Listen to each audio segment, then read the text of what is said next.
தேசிய நல்லிணக்கமே சாத்தியமான வழிமுறை டக்ளஸ் தேவானந்தா தெரிவிப்பு. விதிக்கப்பட்ட பொருளாதார தடை 32 நாடுகளுக்கு பறந்து கடிதம். தமிழரசு கட்சியில் மீண்டும் வெடித்துள்ள சர்ச்சை.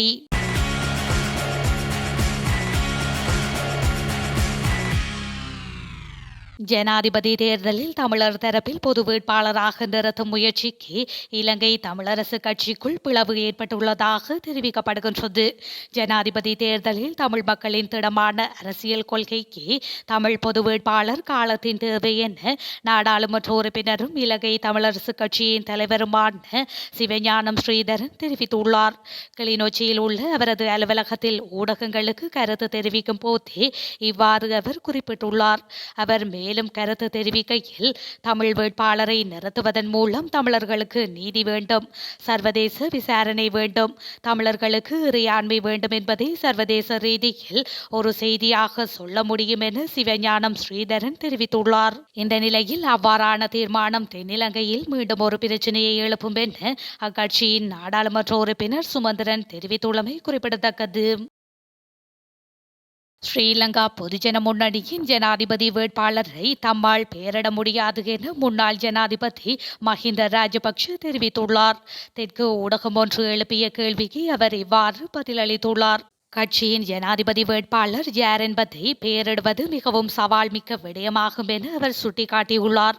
கட்சியிலிருந்து ஜனாதிபதி வேட்பாளர் ஒருவரை நியமித்தால் அந்த பதவிக்கான கனவில் காத்திருக்கும் ஏனையவர்கள் தன்னுடன் கோபித்துக் கொள்வார்கள் என அவர் குறிப்பிட்டுள்ளார். எனவே கட்சியின் பொருத்தமான ஜனாதிபதி வேட்பாளரை தெரிவு செய்யும் பொறுப்பு ஸ்ரீலங்கா பொதுஜன முன்னணியின் மத்திய செயற்குழுவினால் தீர்மானிக்கப்பட வேண்டும் என முன்னாள் ஜனாதிபதி மஹிந்த தெரிவித்துள்ளார். தேசிய நல்லிணக்கமே எதிர்பார்ப்புகளை நிறைவேற்றிக் கொள்ள சாத்தியமான வழிமுறை என கடற்தொழில் அமைச்சர் டக்ளஸ் தேவானந்தா தெரிவித்துள்ளார். யாழ்ப்பாண பல்கலைக்கழக ஜனநாயக ஊழியர் சங்கத்தின் 10வது ஆண்டு நிறைவு விழாவில் கலந்து கொண்டு உரையாற்றும் போதே அவர் மேற்கண்டவாறு கூறியுள்ளார். மேலும் அவர் தெரிவிக்கையில், 90ஆம் ஆண்டுகளின் ஆரம்பத்தில் தேசிய நீரோட்டத்தில் கலந்து கொண்டு நாடாளுமன்ற ஜனநாயகத்தை பயன்படுத்தி தேசிய நல்லிணக்கத்தினை வலுப்படுத்தியதன் மூலம் தமிழ் மக்கள் கொள்ளும் பிரச்சனைகளுக்கான தீர்வினை காண்பதற்கான பயணத்தினை முன்னெடுத்து வருகின்றேன். இதன் மூலம் பல்வேறு நன்மைகளும் எமது மக்களுக்கு கிடைத்திருக்கின்றது. குறிப்பாக அறிவியல் நகரை விடுவித்து பொறியியல் பீடத்தினை அங்கு உருவாக்குவதற்கு தேசிய நல்லிணக்கமே காரணமாக அமைந்திருந்தது. அதேபோன்று எதிர்காலத்திலும் எமது பிரச்சனைகளை தீர்ப்பதற்கும் ஒரு தேசிய நல்லிணக்க பொறிமுறையே நடைமுறையில் சாத்தியமானதாக இருக்கும். இந்த யதார்த்தத்தினை புரிந்து கொண்டு யாழ் பல்கலைக்கழகத்தின் தேசிய ஊழியர் சங்கத்தினராகிய நீங்களும் உங்களுடைய முன்னெடுப்புகளை மேற்கொள்ள வேண்டும் என அவர் வலியுறுத்தியுள்ளார்.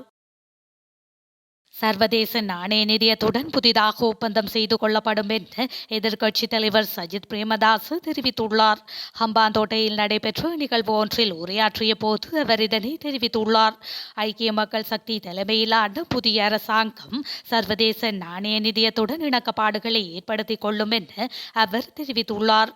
மக்களுக்கு நலன் வழங்கக்கூடிய மனிதாபிமானமான நிபந்தனைகள் அடங்கிய புதிய உடன்படிக்கை கைச்சாத்திடப்படும் என அவர் மேலும் குறிப்பிட்டுள்ளார். இதன் ஊடாக நாடு தற்பொழுது எதிர்நோக்கியுள்ள வங்குரோத்து நிலை மீட்கப்பட்டு அபிவிருத்தி பாதைக்கு இட்டுச் செல்ல முடியும் என சஜித் பிரேமதாச நம்பிக்கை வெளியிட்டுள்ளார். இந்தியாவை போன்று இலங்கையிலும் கடற்தொழிலுக்கு தடை காலத்தை நடைமுறைப்படுத்த வேண்டும் என கடற்தொழிலாளர் சங்கம் வலியுறுத்தியுள்ளதாக தெரிவிக்கப்படுகின்றது.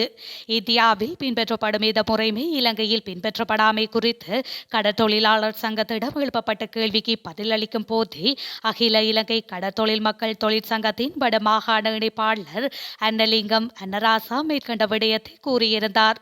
இது தொடர்பாக அவர் மேலும் கருத்து தெரிவிக்கையில், நேற்று முதல் எதிர்வரும் ஜூன் மாதம் 14ஆம் தேதி வரை கடற்தொழிலுக்கான தடை காலம் இந்தியாவில் நடைமுறைப்படுத்தப்பட்டுள்ளது என்று அவர் மேலும் தெரிவித்துள்ளார். எதிர்வரும் அதிபர் தேர்தலில் போட்டியிடுமாறு தமக்கு பல தரப்பினரிடமிருந்து கோரிக்கைகள் வந்துள்ளதாக நீதியமைச்சர் விஜயதாச ராஜபக்ஷ தெரிவித்துள்ளார். ஊடகவியலாளர்கள் எழுப்பிய கேள்விகளுக்கு பதிலளிக்கும் போதே அவர் மேற்கண்டவாறு குறிப்பிட்டுள்ளார். அத்தோடு ஸ்ரீலங்கா சுதந்திர கட்சியின் மத்திய குழுவை பிரதிநிதித்துவப்படுத்தும் பெரும்பான்மையான உறுப்பினர்கள் இது தொடர்பில் கோரிக்கை விடுத்துள்ளதாகவும் அவர் கூறியுள்ளார். இந்த நிலையில் அதிபர் தேர்தலில் போட்டியிடுவது குறித்து அடுத்த சில வாரங்களில் தீர்மானம் எடுக்க இருப்பதாகவும் விஜயதாச ராஜபக்ஷ தெரிவித்துள்ளார்.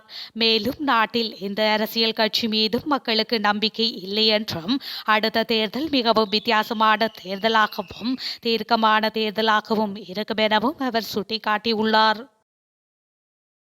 பண்டாரவலே ஹல்பே பிரதேசத்தில் இன்று அதிகாலை 12:45 அளவில் ஸ்ரீலங்கா ராஜாங்க அமைச்சர் சாமர சம்பத் தசநாயகவின் வாகனம் தீப்பற்றி எரிந்துள்ளது. குறித்த வாகனம் இயந்திர கோளாறு காரணமாக தீப்பிடித்துள்ளதாக காவல்துறையினர் தெரிவித்துள்ளனர்.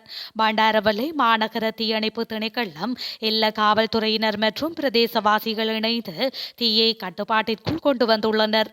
இதன்போது ராஜாங்க அமைச்சரின் வாகனம் பலத்த சேதமடைந்துள்ளதாக தெரிவிக்கப்பட்டுள்ளது. எனினும் அமைச்சருக்கோ சாரதிக்கோ எவ்வித பாதிப்பும் ஏற்படவில்லை என எல்லா காவல்துறையினர் குறிப்பிட்டுள்ளனர். எல்லா பிரதேசத்தில் இடம்பெற்ற புத்தாண்டு விழா ஒன்றில் கலந்து கொள்வதற்காக அமைச்சர் நேற்று மகியங்கனை பிரதேசத்திலிருந்து சென்ற நிலையில் இந்த சம்பவம் இடம்பெற்றுள்ளமை குறிப்பிடத்தக்கது. இலங்கையிலிருந்து வெளிநாடு சென்றுள்ள 485 பேரின் ஓய்வூதியம் தற்காலிகமாக இடைநிறுத்தப்பட்டுள்ளது. இந்த ஆண்டுக்கான செல்லுபடியாகும் உயிர்வாழ்வு சான்றிதழை வழங்காத காரணத்தினால் இந்த நடவடிக்கை எடுக்கப்பட்டுள்ளது. வெளிநாட்டில் வசிக்கும் ஓய்வூதியம் பெறுவோர் தொடர்ந்து ஓய்வூதியம் பெறுவதற்கு ஆண்டுக்கு ஒருமுறை உயிர்வாழ் சான்றிதழை ஓய்வூதிய திணைக்களத்திடம் வழங்குவது கட்டாயமாகும். இல்லையெனில் ஓய்வூதிய தொகையை நிறுத்த ஓய்வூதிய திணைக்களம் நடவடிக்கை எடுக்கும் என்று கூறப்பட்டுள்ளது. ஈரானுக்கு பொருளாதார தடைகளை விதிக்க வேண்டும் என 32 நாடுகளுக்கு கடிதங்களை அனுப்பியதாக இஸ்ரேலின் வெளியுறவு அமைச்சர் குறிப்பிட்டுள்ளார். இன்று கடிதங்களை அனுப்பியதாகவும் ஈரானிய ஏவுகணை திட்டத்திற்கு தடைகள் விதிக்கப்பட வேண்டும் என்றும் அவர் சுட்டிக்காட்டியுள்ளார். இது தொடர்பில் பல நாடுகளின் வெளியுறவு அமைச்சர்கள் மற்றும் உலகின் முன்னணி நபர்களுடன் பேசியதாகவும் அவர் தெரிவித்துள்ளார். இதேவேளை ஈரானின் இராணுவ படையை பயங்கரவாத அமைப்பாக அறிவிக்க வேண்டும் எனவும் வலியுறுத்தியுள்ளார். மேலும் ஈரானின் இந்த தாக்குதல் தீவிரமாவதற்கு முன்னர் நிறுத்தப்பட வேண்டும் என தெரிவித்துள்ளார். இந்த நிலையில் இதன் பின்னணியில் ஈரான் இஸ்ரேல் போர் அச்சுறுத்தல் குறித்து ஐரோப்பிய தலைவர்கள் எச்சரிக்கை விடுத்துள்ளனர். முன்னதாக பிரான்ஸ் அதிபர் Emmanuel Macron, German chancellor Olaf Scholz மற்றும் பிரித்தானிய வெளியுறவு அமைச்சர் டேவிட் கெமரோன் ஆகியோர் இதேபோன்ற முறையீடுகளை செய்திருந்தமை குறிப்பிடத்தக்கது. வெளிநாட்டில் பணிபுரியும் ஊழியர்களால் இலங்கைக்கு அனுப்பப்படும் பணம் அதிகரித்திருப்பதாக இலங்கை மத்திய வங்கி அறிவித்துள்ளது. அதன்படி வெளிநாட்டு ஊழியர்கள் அனுப்பும் பணம் கடந்த ஆண்டை விட 8.7% அதிகரித்துள்ளதாக மத்திய வங்கி தெரிவித்துள்ளது.